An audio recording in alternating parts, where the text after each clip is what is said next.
So what's up everyone and welcome back to another tutorial. Today we're going to see how to add a free trial in Stripe client subscription.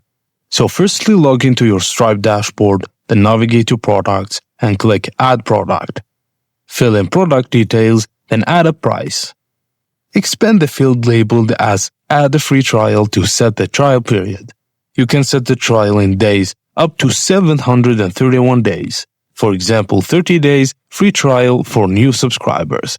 Just a tip, each price can have its own free trial, so make sure to add it all for relevant prices.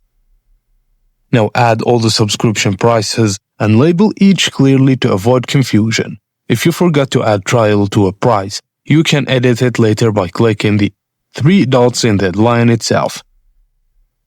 Now if you're integrating Stripe with your website or app, create your own purchase flow using Stripe API. Make sure your API code references the price with the free trial when creating a subscription for a client. And that's it guys, as simple as that. Thank you for watching and please don't forget to like and subscribe for more tips and tricks like this.